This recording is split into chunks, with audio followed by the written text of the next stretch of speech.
Buenos días, aquí Augusto Townsend, curador principal de Comité, con las noticias de hoy miércoles 28 de agosto del 2024.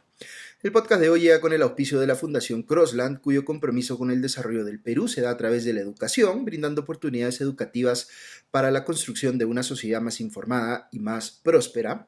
Y también de Bigmont Group, una firma de selección de talento y consultoría que ha venido acompañando por más de una década a empresas líderes y que, como empresa B, está enfocada en generar valor compartido desde una lógica de triple impacto económico, social y ambiental.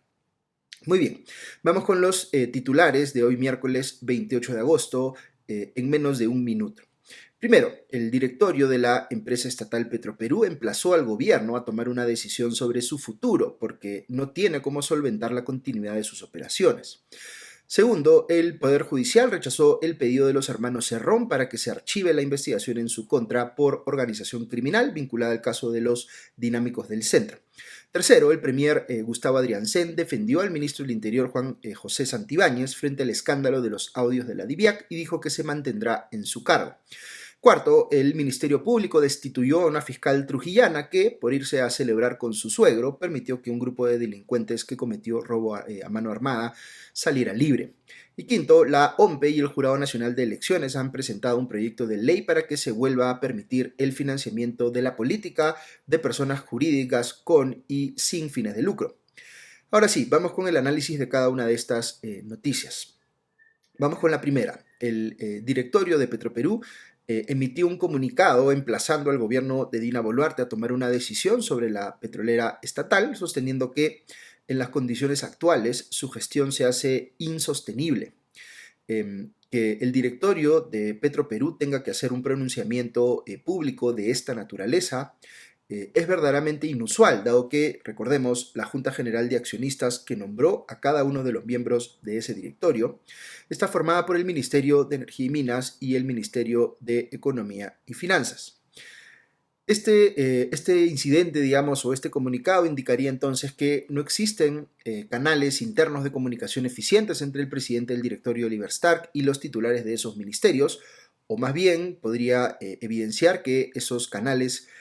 o esos ministros, mejor dicho, hasta ahora no han tenido disposición de buscar una solución a la delicada situación financiera de Petroperú, que es conocida por todos. El comunicado explica que la situación insostenible de la petrolera ha sido generada por el manejo ineficiente y poco transparente causado por la continua injerencia política y sindical, por el alto costo de la nueva refinería de Talara y por los efectos de construir esa refinería sobre, digamos, el nivel de endeudamiento y liquidez de la petrolera. Recordemos que actualmente sus deudas superan los 8.500 millones de dólares, mientras que su patrimonio total, el valor de todo lo que posee, solo asciende a 1.645 millones de dólares, lo cual ha llevado a que su calificación crediticia, la nota que le ponen las agencias calificadoras dependiendo de cuán probable es que incumpla sus obligaciones financieras,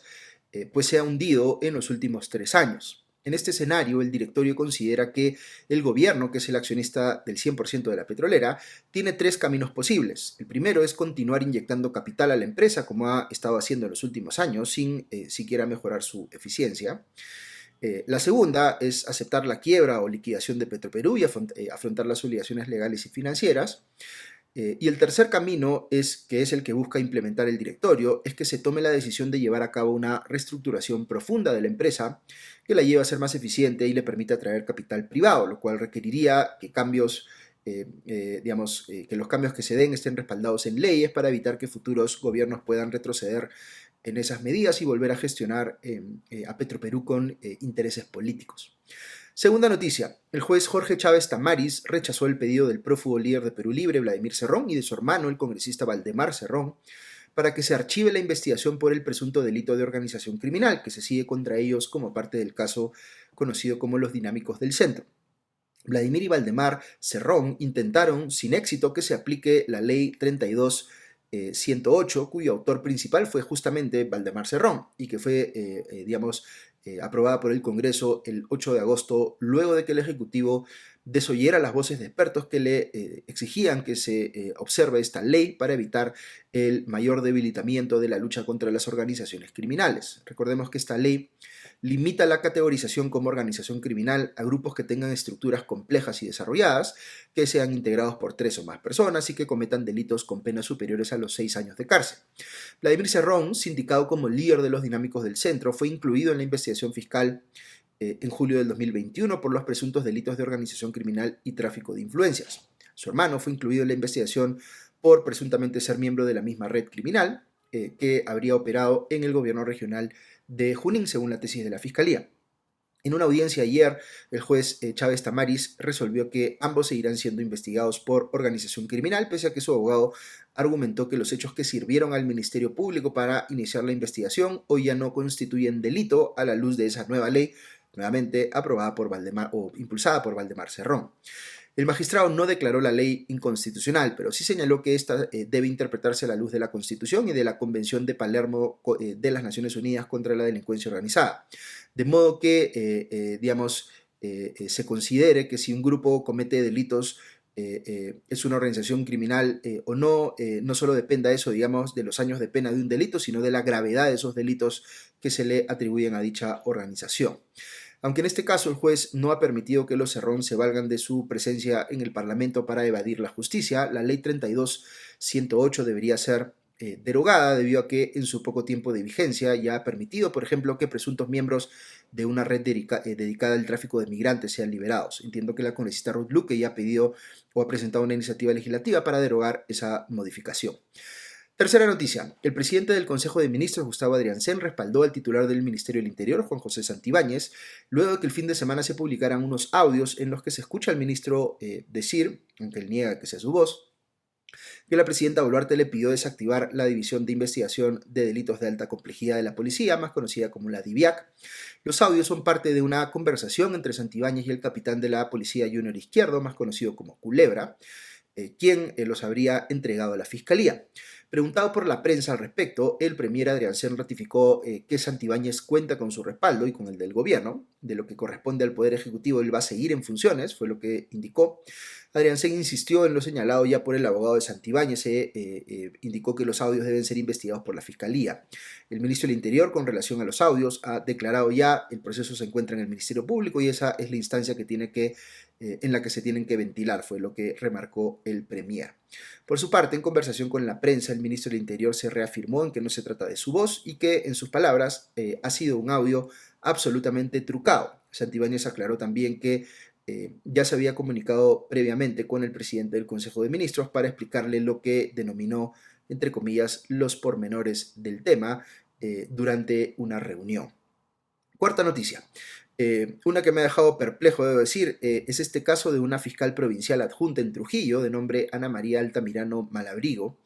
que hace algunas semanas decidió priorizar un agasajo a su suegro que tomar acción para mantener detenidos a un grupo de personas que había cometido un robo a mano armada en Trujillo y que habían sido capturados en flagrancia, tal cual reportó en su momento Punto Final. Esta fiscal acaba de ser destituida tras la enorme indignación que ha generado su caso. Se sabe que sus colegas estuvieron llamándola insistentemente para que tomara acción sobre estos delincuentes, para que no salieran libres, pero ella se quejaba de que le estuvieran, entre comillas, apurando y estresando. Y pidió que la dejaran tranquila porque debía ir a una cena de cumpleaños y luego a una celebración para su suegro por el Día del Padre. Todo esto está acreditado, de modo que hay prueba indubitable de la indolencia de esta fiscal. Los fiscales deben tener momentos de ocio como cualquier otro trabajador, pero en situaciones en las que la ciudadanía está enfurecida por el desborde de la criminalidad, es natural que este tipo de casos indigne y mucho. Existe pues la sensación de que por la displicencia muchas veces de los jueces y los fiscales se termina soltando a delincuentes que son un peligro público. Y en efecto, eso no debería ocurrir si hablamos de personas detenidas en flagrancia por crímenes gravísimos como robo a mano armada. Quinta noticia. El todavía jefe de la OMPE, Piero Corvetto, anunció que su organización ha presentado el pasado viernes 23 de agosto un proyecto de ley conjuntamente con el Jurado Nacional de Elecciones para modificar la regulación electoral de manera que esté nuevamente permitido que las personas jurídicas con fines de lucro, además de las sin fines de lucro, puedan hacer financiamiento de la política. Recordemos que se prohibió tiempo atrás el financiamiento de las empresas privadas, digamos, a la política, pienso yo con la idea de que estaba mal que las empresas se convirtieran en aportantes de campaña porque solo lo harían con el interés de conseguir algo a cambio del político o partido a cuya campaña estuvieran apoyando. Detrás de esto había, por supuesto, una reacción a los escándalos de sobornos de las constructoras brasileñas Odebrecht, OAS, al caso del Club de la Construcción, etcétera, parte de los cuales se piensa, fondos de Odebrecht y OAS y demás compañías constructoras, se piensa que fueron como coimas adelantadas.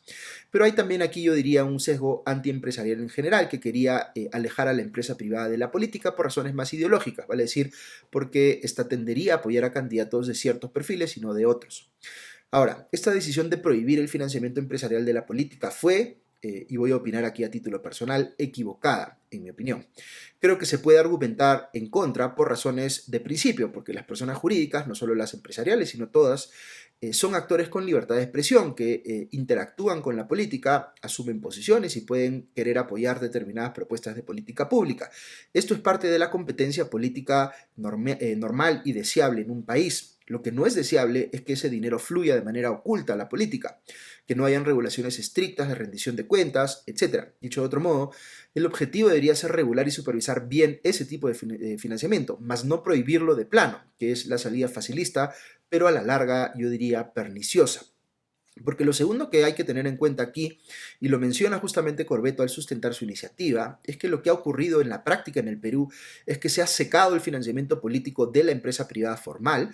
pero ha continuado y se ha vuelto mucho más relevante el financiamiento de las economías ilegales o informales, vale decir, de la minería ilegal, de la tala ilegal, del narcotráfico, del transporte informal, etc.